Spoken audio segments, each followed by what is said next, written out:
On the 10th of April, 1829, William Booth was born in this small house in Nottingham, England. The house, which is still standing, is one of a row of terraced dwellings known as Nottington Place. This street was on the outskirts of the city in William Booth's young days. But now, Nottingham has spread out and engulfed the nearby fields. In this Wesleyan Methodist chapel, at the age of 15, he was converted to that life which, in the service of God, was to lead to the founding of the Salvation Army. It was in this room, beneath the chapel, that William Booth knelt at a table and prayed. He afterwards said, "I wanted to be right with God. I wanted to be right in myself. I wanted a life spent in putting other people right." Today, a plaque is set in the floor to mark this spot. In 1852, William Booth was ordained as a minister in the Methodist New Connection. This portrait was presented to him by his friends in appreciation of his arduous work in Sheffield and elsewhere.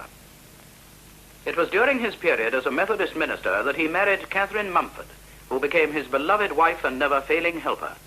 She was afterwards to become known as the Mother of the Salvation Army.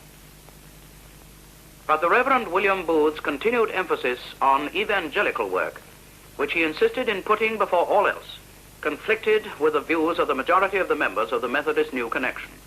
At the conference in 1861, limitations were placed upon his freedom which he felt he could not accept. But it was Mrs. Booth who dramatically clinched matters. Leaping to her feet in the gallery, she cried, "Never." William Booth responded immediately, for she had echoed his own thoughts, and heedless of the cries of order, they both left the conference. After 7 years' devoted service, William Booth had resigned to retain his freedom of action. A series of events followed which ultimately led to his going to London. One evening, as he was passing the Blind Beggar public house on Mile End Waste, he saw a group of gospel missioners concluding a meeting. Their leader asked if any bystander would like to have a word, and William Booth accepted.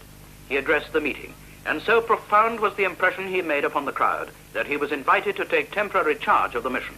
He accepted the invitation. Meetings were held in a tent in a Quaker burial ground off Whitechapel, in those days an extremely rough quarter of London. Some 200 or 300 unkempt, odorous, poorly clad people belonging to the lost land of the East End would gather here. William Booth's commanding figure and forceful words immediately challenged attention, and godless, heedless crowds packed the tent despite the fact that roughs slashed it with knives and on more than one occasion cut the guy ropes, bringing it down upon those within. But winter came, cold, chilly winds blew in through rents in the tent onto the people, and the congregation declined. Other meeting places had to be found. Meetings were held in theaters on Sunday nights, and various other buildings were used as a temporary expedient. In 1864 came the turning point in the mission's history. A beer shop known as the Eastern Star was acquired and converted into permanent headquarters. This picture from the cover of the Report of the Christian Mission in 1867 shows this building after the conversion. It provides also the first evidence of the use of flags. The flag flying over the building may be said to be the forerunner of the flags used in the Salvation Army today. A notice on the front of the building throws interesting light on the activities of William Booth at this time. He was, by now, General Superintendent of the mission. Inside, a large room built for an American bowling saloon seated 300 people and was crowded to the doors every evening of the week. By 1869, the mission had a number of branches, but it still had no central hall. A building known as the People's Market had recently been erected on the Whitechapel Road, where cheap provisions of all kinds were sold. The venture was not successful, and William Booth appealed for funds to purchase the property and turn it into a mission hall. In due course, this was done. The shop at the front was operated as a soup kitchen.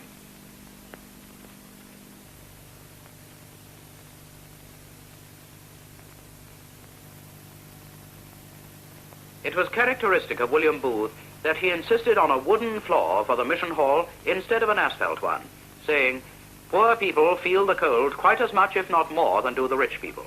No one gets a blessing if they have cold feet, and nobody ever got saved while they had toothache." It was unfortunate that William Booth was prevented from conducting the opening service through illness, but Mrs. Booth preached instead. Summing up the advantages provided by the new premises, William Booth wrote, "They form the best adapted pile of buildings for evangelistic work in the three kingdoms. Oh, may we have grace to use them for good to the very uttermost. Meanwhile, the family life of William and Catherine Booth was proceeding. Here we see them in the year 1862 with 5 of their children. Standing between father and mother is Bramwell Booth, later to become the 2nd General of the Salvation Army. The Christian mission grew steadily, as this picture of the members of the conference in 1877 suggests. By now, the stations numbered 36, and the work had spread to many centres outside London. In the centre of the group is William Booth. In the year 1878, what appeared to be a small incident developed into a momentous happening. The front page of the printer's proof of the mission's 1878 report and appeal bore the words, "The Christian mission, under the superintendence of the Reverend William Booth, is a volunteer army." William Booth was studying the proof in his bedroom with Bramwell and Railton.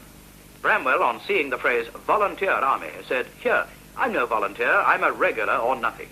At this, William Booth looked at his son, took up his pen and struck out the word volunteer. For it, he substituted salvation. This was the first appearance of the description Salvation Army. Out of that conference, and by the hand of William Booth, came the inspiration which gave the organization a striking name, wholly descriptive of its purpose and character, the appropriateness of which has never been questioned. With a change of name officially confirmed in 1878, a military form of government was adopted. A natural step was the adoption of a military uniform also. At first, as this picture of the Exeter Corps in 1880 shows, there was a great variety in the styles worn by the various individuals.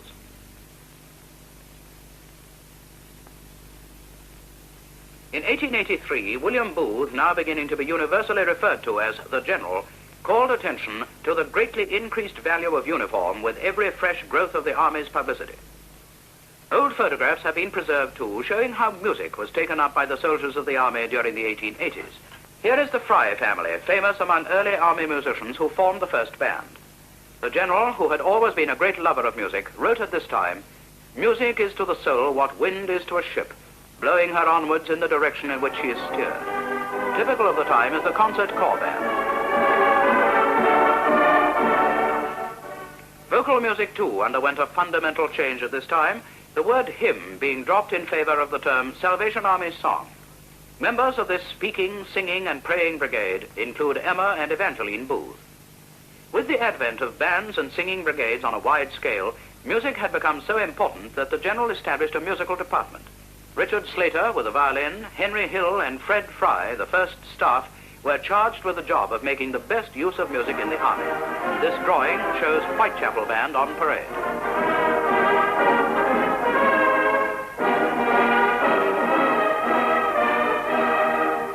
In 1881, Army headquarters was moved to 101 Queen Victoria Street in the City of London, a building destined to remain the home of the headquarters staff for 60 years, until it was destroyed by fire as a result of enemy action in May 1941. Shortly afterwards, the London Orphan Asylum at Lower Clapton was acquired to become the Congress Hall and Training Barracks, another great and important step forward. The building contained a large hall capable of accommodating several thousand persons, and 2 large wings for the training of cadets.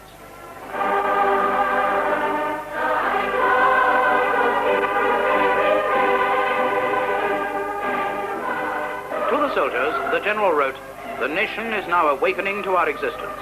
Everywhere we are being called for."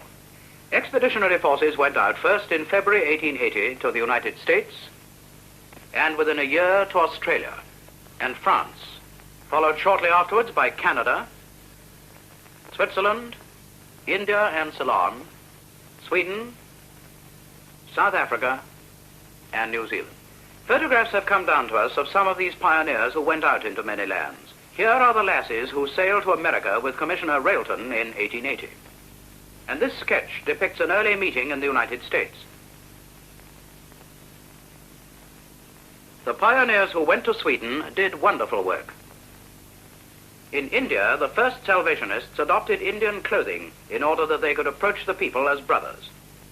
In 1886, the first International Congress took place in London, and 19 countries and colonies in which the Army's flag had been unfurled were represented. The General and Mrs. Booth gave addresses expressing gratitude to God for what he had helped the Army to achieve. Throughout the long, hard years during which William Booth had struggled, Catherine Booth had worked beside him, conducting meetings, organizing, giving wise counsel, until she earned the proud title of Mother of the Salvation Army. But in 1890, after a long and painful illness, the General's never-failing helpmate died. She was acknowledged one of the most remarkable women of the 19th century, and to her must go a substantial part of the credit for the founding of the Salvation Army. Henceforth, for 22 more years, William Booth went forward alone. We find him addressing meetings and administering the ever-expanding activities of the army, sometimes tired, sometimes troubled, always feeling the loss of his wife, yet following the same road unflinchingly. But it is a brighter part of William Booth's story at this time that his intense love for his son Bramwell and his complete confidence in his judgment were deepened by the work of those years. As Chief of Staff, Bramwell's wonderful organizing ability contributed greatly towards the steady expansion which was going on at this time. The founder personally began a series of journeys to continue until his last year to see for himself what was being achieved overseas. Here he is, traveling on an American train in the year 1903. This was the famous visit during which he was received by President Theodore Roosevelt and invited to perform the ceremony of opening the United States Senate with prayer.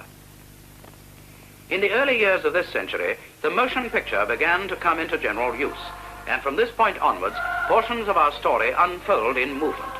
This is a typical London scene in perhaps 1904 or 5, showing a Salvationist meeting assembling outside a public house.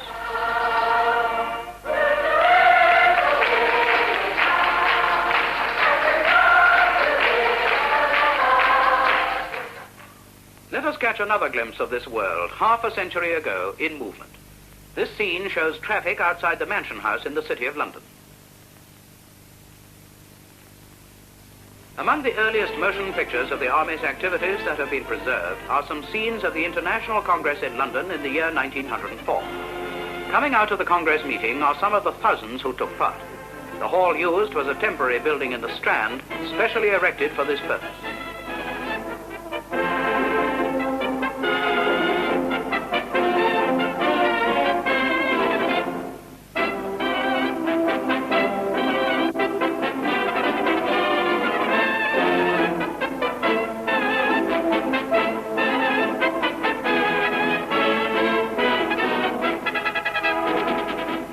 Great expansion had taken place since the first Congress 20 years before. Years of consolidation in Britain and tremendous expansion in the many other countries that had been invaded by the army in those 2 decades. The General, accompanied by Commissioners Cadman, Pollard and Kitching, goes to the saluting base for the great march past. This took place at the Crystal Palace. The General acknowledged contingent after contingent from all parts of the world. To William Booth, taking the salute with such vigorous enthusiasm, the International Congress was an event of great importance, for he believed in associating all the races of the earth together in a common religious enthusiasm.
Many great meetings were held, like this one, inside the Crystal Palace.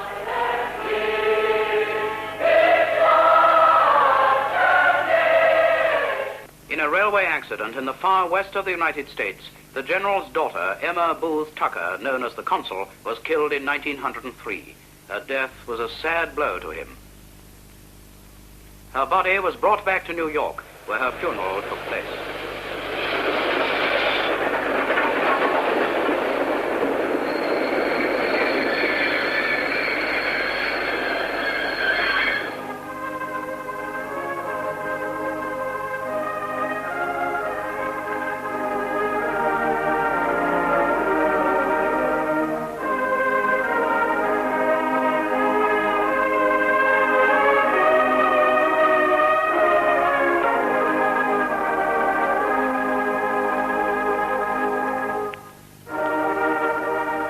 These scenes, filmed in 1903, are the oldest portions of cinematograph film dealing with Army history known to be in existence.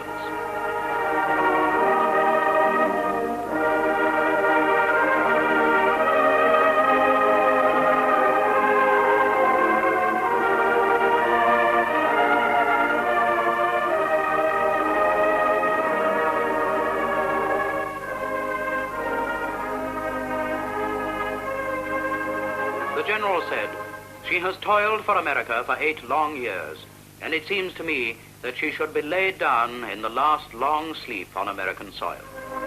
She was buried in the Woodlawn Cemetery in New York, where a vast crowd collected. Her passing was mourned not only by large numbers in the United States, but by Salvationists and their friends everywhere. The founder referred to her death as the loss of his left hand.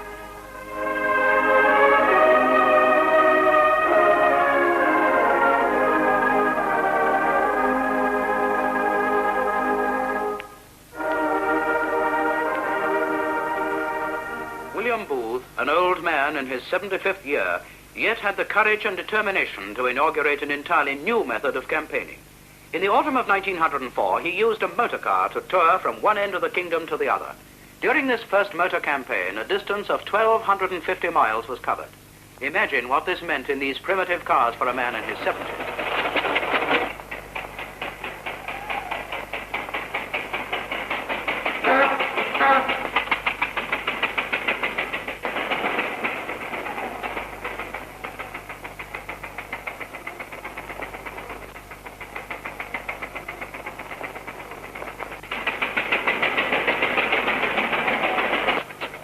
There were some people who disapproved of these methods, but on the whole, the imagination of the world was struck with sympathy and approval that this very old man should adopt the latest invention of science at the end of his life's work.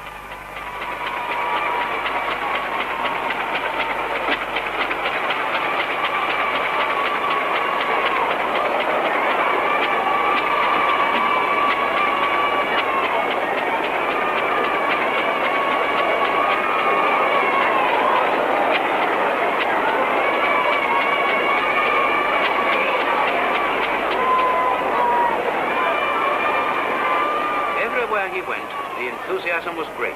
In town or country, large numbers gathered to listen to him, for by now, William Booth, who had faced great opposition for so long, had in his old age achieved worldwide popularity. His work was recognized as the work of one honestly inspired by love of humanity. Campaigning by motorcar soon became one of the General's established methods. In vehicles like these, he journeyed throughout England, Scotland, and Wales.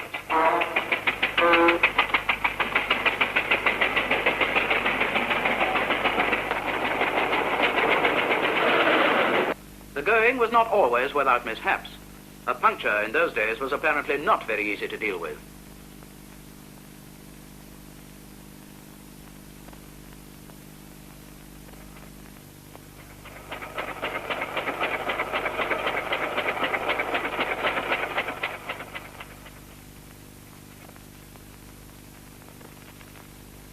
The General is addressing a great crowd in Wigan. But towns both large and small were visited. He afterwards reported that flowers, fruit, and kisses were thrown at the party, and sometimes £5 notes. Now the General has stopped outside a poor law institution in a wayside village to speak to the people.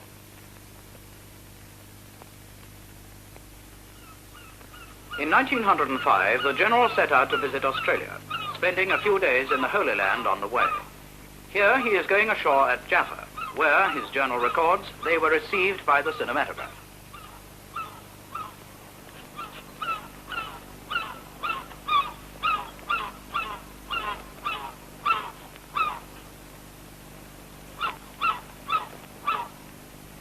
He is accompanied by his faithful aide-de-camp, Lawley. The general's program was a full one. He visited the Mosque of Omar, built on the site of Solomon's Temple.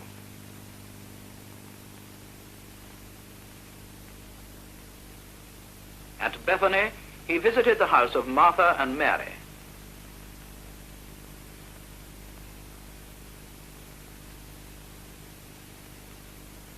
In Jerusalem, he visited the Wailing Wall of the Jews and gave alms to a beggar. He described the Wailing Wall as one of the most pathetic scenes he had ever witnessed. He entered the Garden of Gethsemane. Here he knelt down and prayed.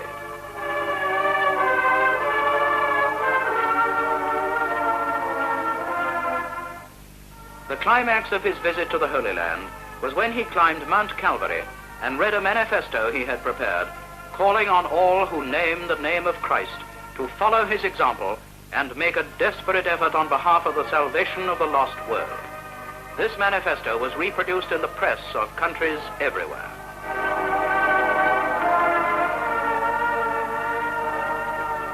The general, arriving home after his long tour, is met by Bramwell Booth, the Chief of Staff, and Commissioner Hay. Later that same year, a great honor befell him. He received the freedom of the City of London at a ceremony in the Guildhall. This was one of the great occasions of his life. A further honor was conferred on him a year later when he received the order of Doctor of Civil Law of Oxford. And still, as this wonderful old man approached his 80th year, he continued to direct the army personally, as well as traveling tens of thousands of miles each year. In 1907, he visited Canada, Japan, and the United States, and while in America, he was invited to the White House by President Theodore Roosevelt. After leaving the White House, he climbs into his motor car. The general is attending to correspondence during the course of his stay in the United States. The pressure on his time increased rather than decreased as he became older. At home and abroad, he rarely had a moment's leisure.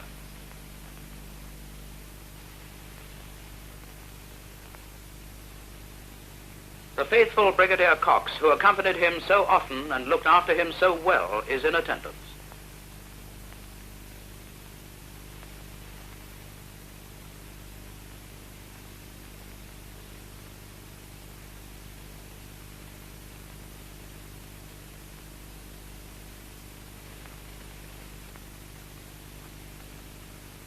Evangeline enters with an item of business or a detail regarding the itinerary of his visit to be hastily discussed before departure.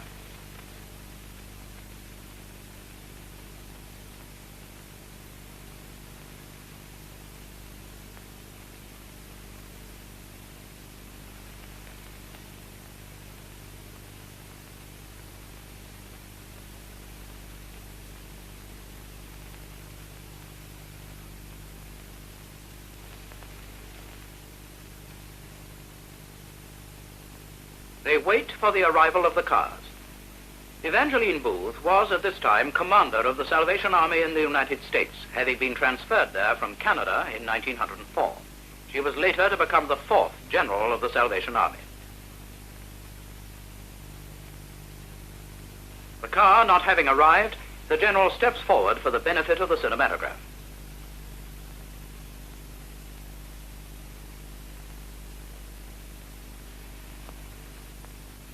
His worldwide travels continued. Here he is coming ashore at Cape Town during his tour the next year in 1908. He visited other places in South Africa, including Kimberley.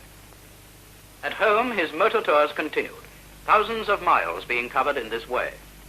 In his 80th year, we find him visiting Denmark, Sweden, Finland, and St. Petersburg in Russia. He continued to travel abroad until his 83rd year. His home during the last years was a modest house at Hadley Wood, to the north of London. He spent many working hours in his study here. On his 83rd birthday, he wrote, "Everyone thinks it next door to a miracle that I should be so young and energetic and capable of so much work." Right up to the end, he was talking of work and thinking of his fellow men. Here he is with his faithful sheepdog, Jip, in the garden of his home at Hadley Wood a few months before his death. His last public appearance was at the Royal Albert Hall in London on May the 9th, 1912. Speaking to 9,000 people, the General said, "Like a ship, I am going into dock for repairs," referring to the impending operation on his eye for cataract. Towards the end, he became totally blind. On the 20th of August, 1912, William Booth, God's soldier, laid down his sword. He lay in state in the Congress Hall, London. Thousands came to pay tribute.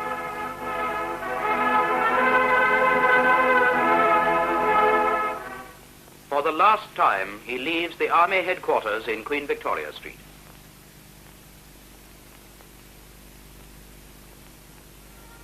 Through the streets of London, his funeral procession passed, through the city of which he was freeman. The flags of nations invaded by the army were carried proudly at the head of the column.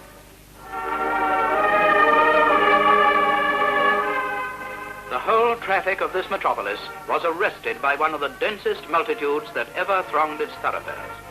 As the carriage passed the Mansion House, the Lord Mayor of London saluted the coffin.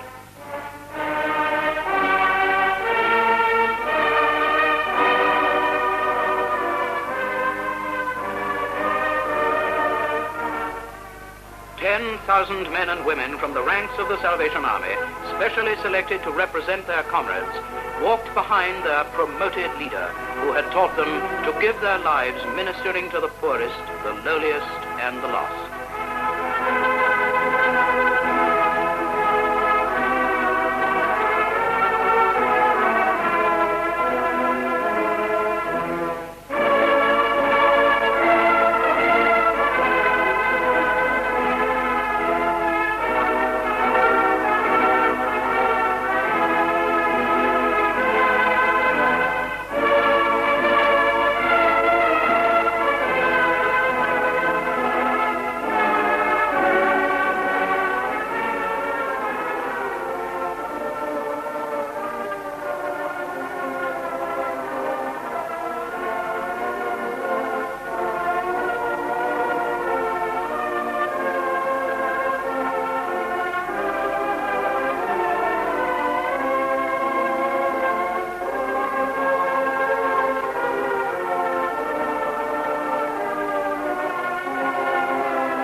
The world recognized that with the passing of this man, one of its great fighters had passed away. Messages of sympathy rained in from every quarter of the globe. Every newspaper of any consequence paid its tribute. No man ever finished his earth's battle with so universal a triumph.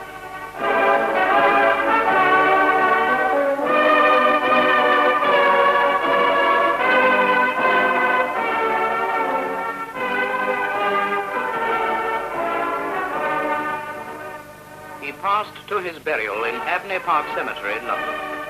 The vast crowd that witnessed the end of his last journey was symbolic of a mightier host.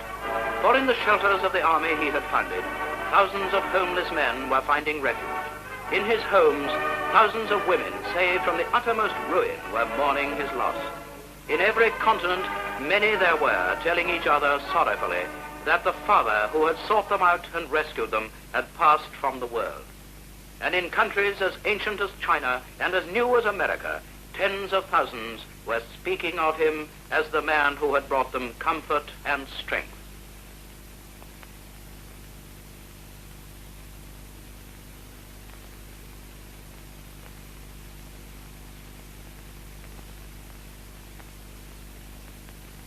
And so William Booth was laid to rest.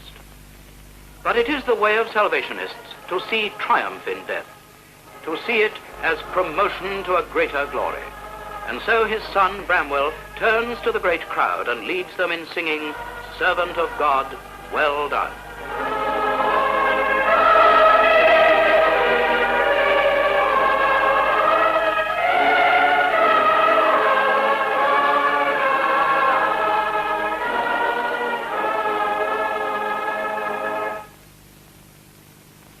study is empty now, and his chair stands vacant. But his work goes on. His followers have carried it to the farthest limits of the world, and many of his unfulfilled dreams have been gloriously brought to pass.